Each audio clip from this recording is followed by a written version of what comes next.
बिस्मिल्लाहिर्रहमानिर्रहीम बिस्मिल्लाहिर्रहमानिर्रहीम। तमाम तारीफ़ उस रब्बे कायनात के लिए जिसकी दस्ते कुदरत ने हम तमाम की जान है। मेरी झोली में लफ्ज़ों के मोती डाल देता है, सिवाय इसके कुछ मांगू तो हंस के टाल देता है।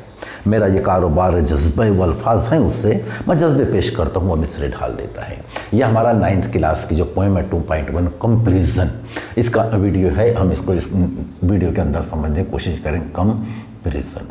कंपैरिजन का मतलब होता है मुआवजा करना, एक चीज़ को दूसरी चीज़ से जोड़ना, कंपैरिजन, ठीक है ना। शायर जब इस सनत का इस्तेमाल करता है तो इसे इंग्लिश में फिगर ऑफ स्पीच में इसे सिमिली कहते हैं और उर्दू में से तशबीह कहते हैं, फिर इश्तिआरा भी हम कह सकते हैं। इस नज़्म के अंदर बहुत ज़्यादा बड़े पैमाने पर इसका इस्तेमाल किया गया है। इस चीज़ को ज़ाहिर करने के लिए जो वर्ड इस्तेमाल किए जाते हैं एक दूसरे के अपोजिट होते हैं। इस नज़्म को शुरू करने से पहले हम इसका चिट चैट देखते हैं। तो चिट चैट में कुछ क्वेश्चन दिए गए, हम उसको समझते हैं। पहले वाला क्वेश्चन है, what is your favourite colour, तुम्हारा फेवरेट कलर क्या है। तो ये कंप्लीमेंट में सेंटेंस है, हमें इसका जवाब देना, my favourite colour is red, my favourite colour is black. Okay, we can give the answer any related questions answer.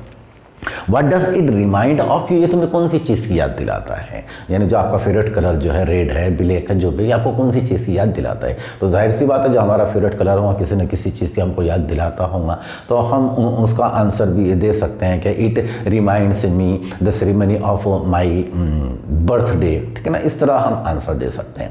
Third question is that are you afraid of the dark, are you afraid complement में question है और interrogative वाला sentence है। Are you afraid, क्या आप डरते हो of dark, अंधेरे से। No, I am not afraid of dark. Next question, what does it make you think of, ये आपको कौन सी चीज़, अगर आप डरते हैं तो आपको कौन सी चीज़ सोचने पर मजबूर करता है। तो कभी कभी हम कहते हैं कि भाई अंधेरे में से हमको डर लगता है, तो हो सकता है कभी हम तन्हाई में उठ गए हों अंधेरे में रात के समय और हमें कुछ साया सरी का दिखाई दे दिया हो, तो इस चीज़ से हमको डर लगता है। कभी कभी हम ऐसा भी हमारे साथ हो जाता है। If you were I asked to design a big garden, what will you include in it. अगर हमसे कोई कहे कि आप गार्डन की पिक्चर बनाओ, डिज़ाइन बनाओ, तो हम उसमें कौन सी चीज़ को इंक्लूड कर सकते हैं। तो we can include the flowers, different types of various types of flowers we can include it. We can include the gardener, we can include the sun rising, okay, the sunset also we can include in it, and we can also include in the pictures of beautiful birds, okay। तो इस तरह, and also we can include the small children are playing in a garden, we can also include in। और हम ये बता सकते हैं कुछ लोग बैठे हैं बेंच के ऊपर वो बातें कर रहे हो, तो इस तरह से हम बयान कर सकते हैं। तो ये हमारा चिट चैट है। अब फिर उसके बाद में हमारा जो नेक्स्ट एक्टिविटी है वो हमें कहा जा रहा है expanding word waves. Word wave दिएगा, हमको उसको एक्सपांड करने का है। किस तरह से करने का है, फॉर्म पेयर्स, हमें जोड़ियां बनाना है। List the names of as many vehicles as you can, और हमें लिस्ट तैयार करने की व्हीकल्स की, गाड़ियों की। Choose any two of them, और उसमें से दो व्हीकल्स को हमें चुनना है, but they must be different types, लेकिन जो हम चूज करेंगे वो एक दूसरे के मुतजाद होना चाहिए, अलग अलग उन्होंने होना चाहिए। Then draw a word wave for each of them to show their appearance। फिर उनका हमको पिक्चर बनाने का, यानी जो भी चीज़ हमने सिलेक्ट की है तो हमें उनका एक पिक्चर बनाने का है, उनके फोटो बनाना है, उनकी क्वालिटीज दिखाने की है। And the things that these features remind you of, और ऐसी चीज़ें उनकी फ्यूचर बताने का है जो हमें कुछ याद दहानी कराते हो। You may use word as well as phrases in the web, और फ्रेजेस और वेब का, उस वेब के अंदर फ्रेजेस का यूज़ करना है। अब कुछ हमें वर्ड दिए गए, अब हमें दो पिक्चर डिसाइड करने का है, फिर हमें क्या करने का है, वेब बनाने का है। तो इसमें दो पिक्चर हमें जो है ब्लॉक कार्ड है। ब्लॉक कार्ड का मतलब होता है बैलगाड़ी, BULLOC के ब्लॉक कार्ड, बैलगाड़ी, ठीक है। अब ये बैलगाड़ी है, हमें इसके फीचर्स बताने का है। अब फीचर्स के अंदर इसकी साइज़ है, इसका शेप्स है, इसके फीचर्स है, इसके क्वालिटीज़ है ना, इसके जो भी चीज़ें हैं, इसकी जो चीज़ें हमको उसको जाहिर करें ब्लॉक कार्ड से। अब ब्लॉक कार्ड से जो है बैलगाड़ी जो है ये हमें कौन कौन सी चीज़ों से बचाती है, तो कौन कौन सी चीज़ों से हमें बचत करती है, आइए हम इसको समझते हैं। अब अगर हम इसकी स्पीड की अगर बात करें तो इसकी स्पीड बहुत ज़्यादा स्लो होती है, ठीक है। इसकी साइज़ जो है तो ज़्यादा बड़ी नहीं होती है। ये जो होता है तो हमें बगैर पेट्रोल बगैर डीजल के हमारी मनी भी बचत कर सकता है। तो इस तरह बहुत सारी चीज़ें हम इसको कह सकते हैं। तो सबसे पहले क्या है, एक तो बहुत ज़्यादा स्लो है, इसकी स्पीड बहुत ज़्यादा स्लो है। हमें क्या क्या बचाता है, यह हमारा फ्यूल बचाता है,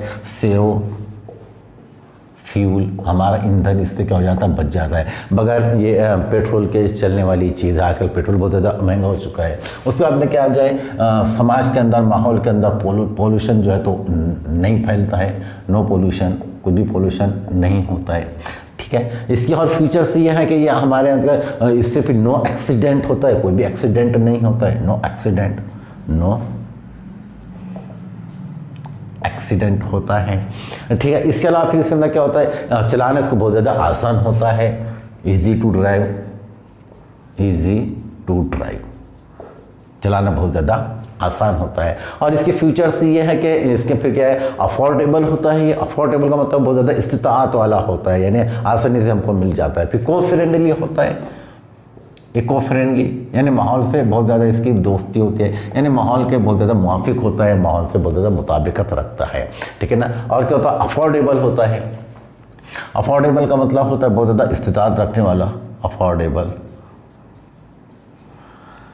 इस तरह से हम इसकी बहुत सारी खूबियाँ हम इसके बयान कर सकते हैं। तो ये हमारा एक वेब हो गया जो हमको कहा गया। तो दूसरा हम देखते हैं फिर इसके अंदर एरोप्लेन। ये क्योंकि हमें जो डिफरेंट चीज़ें यूज़ करने के लिए कहा गया है तो हम डिफरेंट व्हीकल्स का इस्तेमाल करेंगे। हमने एक बैलगाड़ी ले लिए, दूसरी हम लेते हैं फिर एरोप्लेन। एरोप्लेन जो है वो आसमान में उड़ता है। अभी हमने देखे तो न्यू फ्यूल का इस्तेमाल किया गया था, हमारा जो पैसा बचता है, हमारा नो पोल्यूशन होता है, नो एक्सीडेंट होता है, चलाना भी बहुत ज़्यादा आसान होता है, अफोर्डेबल होता है, इको फ्रेंडली होता है। और फिर इसमें बहुत ज़्यादा रोड की भी ज़रूरत ज़्यादा नहीं होती है। कॉन्क्रीट रोड जो है, सीमेंट का रोड जो है, या फिर जो डामर जो रोड हम कहते हैं, इसकी ज़रूरत भी इसको नहीं पड़ती है। ये कहीं पर भी चल देता है, कहीं पर भी चल जाता है, और कहीं पर भी गाड़ी फंसती भी नहीं है। कीचड़ में बहुत आसानी से हम इसको चला सकते हैं, ठीक है ना। तो हम आसानी से इसको कभी भी ले जा सकते हैं।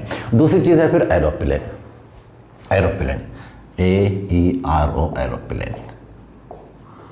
अब एरोप्लेन के हम देखते हैं फीचर्स, देखते हैं इसकी साइज़, देखते हैं इसके फीचर्स, देखते हैं इसकी क्वालिटी, देखते हैं इसकी स्पीड, देखते हैं ये हमें किस तरह से सहूलत बख्श होता है, किस तरह से हमको आसानियाँ हमारी ज़िंदगी के अंदर पेश करता है, हम इसको समझने की कोशिश करते हैं। अब एरोप्लेन क्या होता है, सबसे पहले हमको सेव टाइम होता है, हमारा टाइम बहुत ज़्यादा ही बचाता है।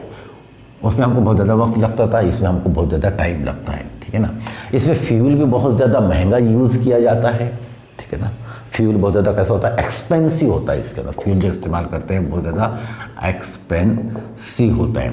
तीसरी इसकी जो स्पीड होती है बहुत ज़्यादा फास्ट होती है, ठीक है ना। स्पीड इसकी बहुत ज़्यादा फास्ट होती है। तीसरा क्या है, इसका पॉल्यूशन लेस होता है, लेकिन पॉल्यूशन ज़्यादा नहीं फैलाता है, लेस पॉल्यूशन होता है, फैलाता है लेकिन इतना पॉल्यूशन नहीं फैलाता है जितना मोटर गाड़ियाँ जो फैलाती है, व्हीकल से जो फैलाती है। तीसरा, इसकी सर्विस भी बड़ी प्यारी होती है, गुड सर्विस होती है, गुड सर्विस होती है।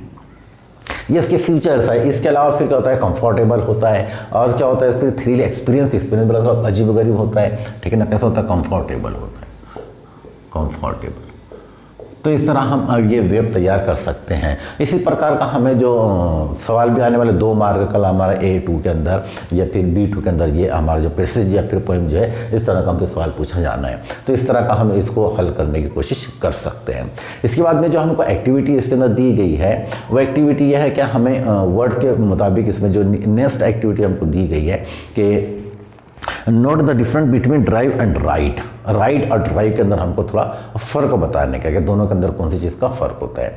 अब ड्राइव और राइड जो है, ड्राइव का मतलब होता है चलाना, और राइड का मतलब होता है सवारी करना, ठीक है ना। राइड का मतलब होता है सवारी करना, और ड्राइव का मतलब होता है चलाना। जाहिर सी बात है, जब हम सवारी करते हैं तो सवारी करने के बाद में फिर हमको उस जिसके ऊपर हम सवारी किया उसको हमको सही तरीके से उसको हमको चलाते आना चाहिए। सिर्फ हम उसके ऊपर बैठ जाते हैं और वो उसको चलाना लेकिन बहुत ज़्यादा आसान होता है। लेकिन ड्राइव एक ऐसी चीज़ होती है, अगर हमको आता ही है तो हम बैठ सकते हैं। अगर मुझे कार चलाते आएंगे तो मैं कार के जो सीट होती है वहाँ पर बैठूँगा, अगर नहीं आएंगे तो फिर किसी के भी जान जाने का नुकसान हो सकता है। तो यही डिफरेंस है दोनों के अंदर। दोनों भी चीज़ों के ऊपर एक तो में बैठा जाता है, एक पर बैठा जाता है। अगर हम ड्राइव की अगर बात करें तो हमको गाड़ी में बैठना होगा, अगर हम राइड की बात करें तो हमको किसी पीठ पर बैठना होगा ड्राइव के लिए, ठीक है ना। यानी हमको फिर घोड़े की या फिर हमको गाड़ी की या फिर हमको जो चीज़ पे हम हाथी है, घोड़ा है, ऊँट है, जो भी चीज़ हम राइड कर रहे हैं तो उसके ऊपर हमको बैठना होता है। ये दोनों के अंदर क्या है, डिफरेंस है। आइए अब हम नज़म को समझने की कोशिश करते हैं। हमारे कंपैरिजन कंपेरिजन यानी मुआवजा करना, एक चीज़ से दूसरी चीज़ को क्या करना है, मुआवजा करना है। और अगर हम दुनिया की भी चीज़ देखें कुरान मजीद के ताल्लुक से, जहाँ तक बहुत सारे लोग शायद मालूम ना हो, कुरान शरीफ के अंदर बहुत ज़्यादा अपोजिट चीज़ों का बहुत ज़्यादा इस्तेमाल किया गया है। दुनिया, आखिरत, भलाई और बदी, नुकसान और फ़ायदा, हर चीज़ के अंदर इसका इस्तेमाल किया जाता है ताकि खूबसूरती बढ़े। तो ये इस प्रकार की भी एक नज़म है, कंपेरिजन, एक मुआवजा किया गया है इसके अंदर पोइट ने। अब हम इसको समझते हैं। Fast as a space ship, fast as a spaceship, spaceship कहते हैं मतलब जिसको हवाई जहाज भी कह लिए, या फिर खिला में उड़ने वाली चीज़, स्पेसशिप, खिला में उड़ना, हवाई जहाज समझ लेते हैं इसको। फास्ट एज अ स्पेसशिप यानी इतना तेज़ जैसा स्पेसशिप होता है, and slow as a snail, snail कहते हैं गूंगे मियाँ जो होते हैं, बहुत ही धीरे धीरे धीरे धीरे जो चलते हैं। इसमें दो चीज़ें इस्तेमाल की गई, नाम है कि स्पेसशिप और दूसरा फिर स्नेल है। अब उसकी एडजेक्टिव इस्तेमाल किया गया फास्ट, और इसका एडजेक्टिव है स्लो। वो बहुत ज़्यादा तेज इतना कि जैसे कि एरोप्लेन या फिर स्पेसशिप, और स्लो इतना, आहिस्ता इतना कि स्नेल। दो चीज़ों का इस्तेमाल किया गया। तीसरी लाइन है बिग एज अ डायनासोर, इतना बड़ा जितना कि डायनासोर जैसा डायनासोर, और स्मॉल एज ए नेल, और इतना छोटा जैसा कि नाखून। फियर्स एज अ टाइगर, इतना खौफनाक, कितना हौलनाक, कितना डरावना, फियर्स एज अ टाइगर। अब ये क्या है, देखो नाउन है, नाउन के बाद उसकी एडजेक्टिव से उसकी क्वालिटी बताई गई। फियर्स एडजेक्टिव है, जैसा हमने देखे थे स्पेसशिप के एडजेक्टिव क्या इस्तेमाल किया गया था, उसका फास्ट था। दूसरा स्नेल था, स्नेल के एडजेक्टिव स्लो इस्तेमाल की गई थी। तीसरी लाइन में हमने देखा था डायनासोर, डायनासोर की एडजेक्टिव बिग थी, और उसके बाद में नेल की एडजेक्टिव जो था वह स्मॉल था। इस तरह नाउन का और एडजेक्टिव का कंपेरिजन के साथ में इसका इस्तेमाल किया गया। फियर्स एज अ टाइगर, इतना खौफनाक जितना कि tiger, gentle as a lamb, और इतना जेंटल, इतना सॉफ्ट जैसा कि फिर चिराग, लैंप जिसे हम कहते हैं। सोर एज अ लेमन, इतना खट्टा जैसा कि lemon, and sweet as a jam, और इतना मीठा, इतना स्वीट जैसे कि जाम जिसे हम कहते हैं, मुरब्बा जिसे हम कहते हैं, फिर जाम जिसे हम कहते हैं। ड्राई एज द डेजर्ट, और इतना सूखा, इतना ड्राई जैसा डेजर्ट, रेगिस्तान, and wet as the sea, और ऐसा गीला जैसा का समंदर। Square as a house, square as a house, चौड़ा ऐसा जैसा कि घर, and round as a pea, और गोल ऐसा कि जैसा कि पी यानी मटर। Cool as a cave, cool as a cave, cave कहते हैं बहुत ही ज़्यादा ऐसा इंसान जो बहुत ज़्यादा लागिर हो जाए, मजबूर हो जाए, जिससे हम थका हारा, एकदम शांत जैसा इंसान कह सकते हैं, cave. And warm as a toast, और गर्म ऐसा जैसा कि टोस्ट हम जिसे कहते हैं। Noisy as a road drill, road के ऊपर जो ड्रिल होती है, हम जो देखते हैं जब हमारा इंडिपेंडेंस डे जब मनाया जाता है तो उसमें पहले कुछ प्रैक्टिस जो की जाती है, या 15 अगस्त जो होता है तो जो ड्रिल करते हैं तो नॉइजी, उनका बहुत ज़्यादा शोर होता है। Noisy as a road drill, या क्वाइट एज अ घोस्ट, या फिर शांत ऐसा जैसा कि घोस्ट भूत। स्ट्रॉन्ग एज एन ऑक्स, और इतना स्ट्रॉन्ग जैसा कि फिर बैल, and weak as a kitchen, kitten कहते हैं एकदम बिल्ली का छोटा सा बच्चा, और शांत या फिर वीक ऐसा कि एकदम kitten. Hard as a rock, सख्त ऐसा जैसा कि चट्टान, सॉफ्ट एज अ मिट्टन, और नर्म इतना जैसा कि एक आधा उंगलियों का जो हम दस्ताना जिसे हम कहते हैं, soft mitten. Dark as a tunnel, और इतना अंधेरा, इतना अंधेरे में भरा हुआ जैसा कि ट्यूनल, जैसा कि एक आधी गुफा या सुरंग। Dark as a tunnel, light as the moon, और फिर उजला ऐसा जैसा कि चांद। नाइट टाइम, मिड नाइट, रात के समय में अंधेरी रात, आधी रात होती है, मिड नाइट होती है। डे टाइम नून, और दिन के समय क्या होता है, उजाला होता है। टॉल एज अ जेंट, लंबा ऐसा जैसा कि जेंट देव। Short as a elf, short छोटा ऐसा कि एल्फ, एल्फ में छोटी सी परी हम कहते हैं। Crooked as a mountain path, crooked का मतलब होता है टेढ़ा मेढ़ा, जिससे अपन कहते हैं क्रुक्ड, टेढ़ा मेढ़ा, ठीक है ना। और टेढ़ा ऐसा, माउंटेन ऐसा कि जैसा टेढ़ा मेढ़ा पाथ तरीका। स्ट्रेट एज अ शेल्फ, और सीधा ऐसा कि जैसा कि ताक या फिर अलमारी जिसे हम कहते हैं। The word is full of opposites, मैंने पहले ही कहा, क्या पहले बता चुका हूँ कि कुरान मजीद में अगर हम देखें तो बहुत ज़्यादा अपोजिट वर्ड का इस्तेमाल किया गया है। The world is full of opposites, और दुनिया भी अपोजिट चीज़ों से भरी हुई है।